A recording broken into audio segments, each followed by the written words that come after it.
Hey everybody, welcome back to the 2008 CRF 150R carburetor service videos. This is part 3. This is our final part. This is reassembly and getting the bike fired up. So let's get to it. Here we go. We're going to take off our intake plug, just a rag, and go ahead and throw the clean carb back on. You have to remember which way this does go on. It can only go on technically one way. It shouldn't fit the other way because the inlet's slightly larger than the outlet into the engine. And there's also a tang. So the tang right there, it has to go between the two little rubber notches you can see there. I don't know if you guys can see that. So here, there we go. I took it off, and hopefully you can see that notch. And then the two little rubber kind of grommets, or not grommets, but little extensions on that boot. They kind of hold that little guy in place right there. So once you slide it in, you're going to find your little groove, make sure it's seated, and then after that, you probably just go ahead and tighten it up.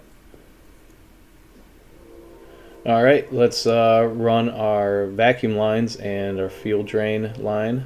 Hopefully you remember where these went. I actually did mess up the first time, and I tucked them behind that frame rail there. These go forward on this bike and most other bikes. They have a little guard or shield that kind of holds them in place. So just try to remember where those go. I do know some guys all like to sheath them together and then maybe put them into one big like protecting sheathing and then run them in one spot. But it's just it's up to you guys, and as long as you guys got them on, that's the important part. You do not want to forget about these or get them caught in your chain or something like that. So be mindful of where they go. All right, let's throw back on our throttle position sensor plug. It's a tongue twister. Throttle position sensor plug. Yep, we're going to throw that back on there and put a zip tie around it and be done with it. Hopefully you got the factory Honda zip tie that you can reuse. little callback to video 1. And here we go. We're going to start getting our linkage back on. I thought it was easier to put the return on first, so this is how I do it. Be mindful of the way those little retainers go. They have a groove in the back, basically, that slots into a spot in the back. And that's so they don't wiggle up and down and out of it. That groove is meant to hold them in place. So I threw that return line back in first, and like I said, these have a groove where you have to slot them into. So I thought holding it in that groove there was going to be a little easier than having it float. Then I pull it tight, and we're going to go on to the actual throttle side, and we're going to make sure that's got an open slot so we can slide in, and then we're basically ready to throw it on. So as long as the slot fits, pull it back out. This is going to be easier if you just tug it. And there we go.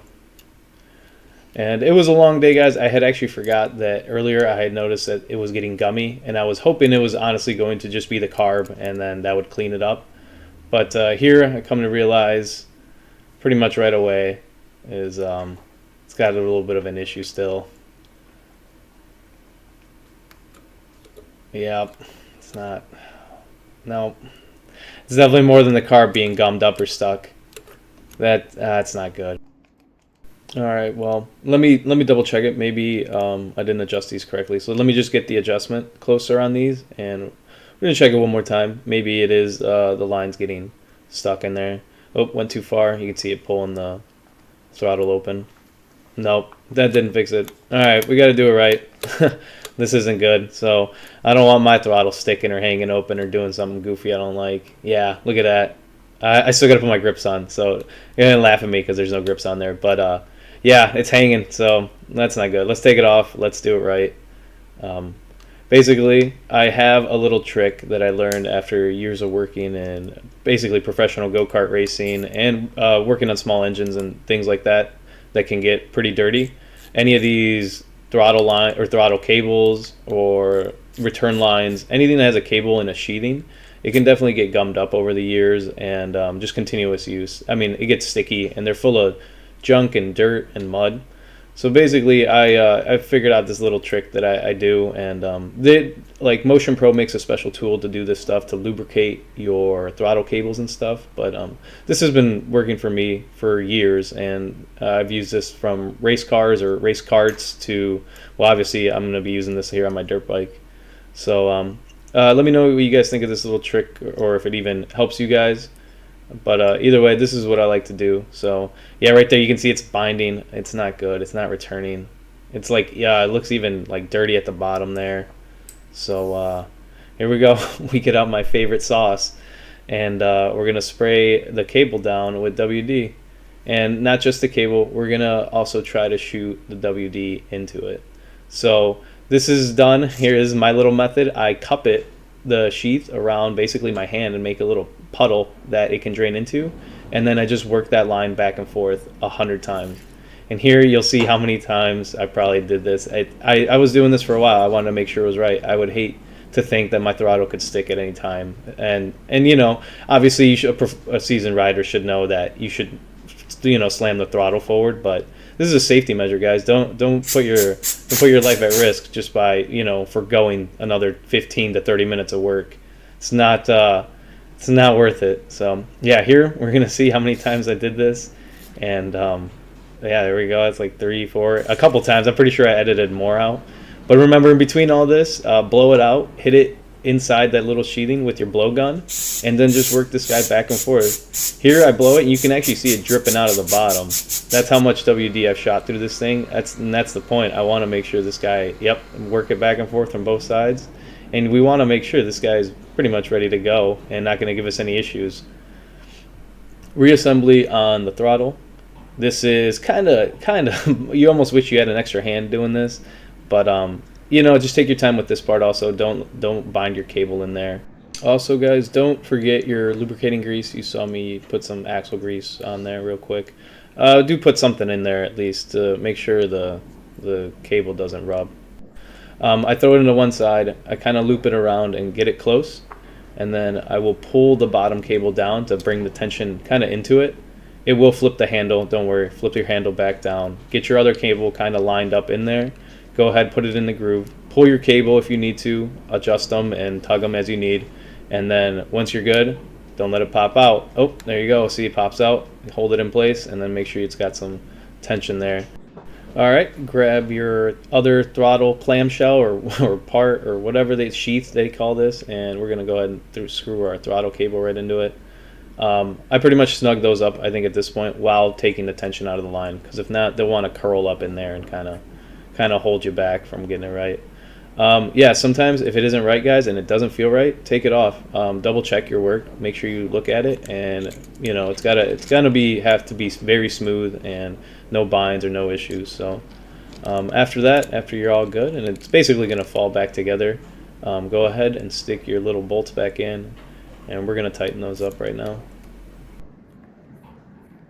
So I just quickly threw the cables back on, and here we can see, look at that, it's awesome, works perfect. Now I will get my final adjustment here real quick. The final adjustment is having a little free play in the throttle. You do not want the throttle always under tension. Obviously then that means the throttle is hanging open, so you're actually adding fuel and air when you shouldn't be. So most of them require a little bit of free play, as in the throttle's supposed to turn, I don't know, maybe 20-30 degrees before it actually engages the throttle. So here I'm just trying to get that final measurement. I will do the adjustments here and basically just feel it out till it's close, and there we go. We got a little bit, and there we go. It's looking awesome. This is going to be great. All right, we can throw on our little side cover for the carb there. This will come off pretty much right away. This is, remember, we have to adjust that accelerator pump. So either way, it's going back together for now. We're going to throw our gas tank on. And I'm basically going to kind of quickly go through these last steps. The reassembly is, like every manual says, opposite of disassembly. So let's throw the gas tank on. It's a strap. We got 2 bolts. Throw the intake on. Don't forget your vacuum line. And then we're basically ready for the rear frame. There we go. Remember that intake has a breather on this side there too. Don't forget your little plastic white piece there, and the bolts and all the push pins. So now we got our bolts in and everything together and buttoned up. Let's throw on our exhaust and basically the seat, fenders, all the other fairings and stuff. And here we go. Like I said, guys, it's basically the reverse of disassembly. You can check out part 1 for the full breakdown and every step-by-step of how I did this. Alright guys, that's basically it. Let's get it fired up. Oh wait, if you forget where you drain the bad gas and mix your gas cans up and put the bad gas back in, it's probably not going to help you. So let's put some good gas in it, and now let's hope one kick, no choke. Let's see. Oh wow, nice. Here we go. Oh, it's running rough. Yeah, it definitely needs some tuning. The accelerator pump's probably way out of it. Awesome, it fires up though. It's better than what it was. Thank you guys if you watched all 3 parts and stuck around to the end of this one. Thank you guys so much. Hopefully you liked it. Hopefully it helped. Hopefully giving you guys some ideas and giving you some motivation to maybe go do it or fix your bike or something like that. Go ride and be safe. Please be safe. Anyways, I'm tired. I'm going to tune this thing later. I'll catch you all later. So see you guys in the next one. Bye.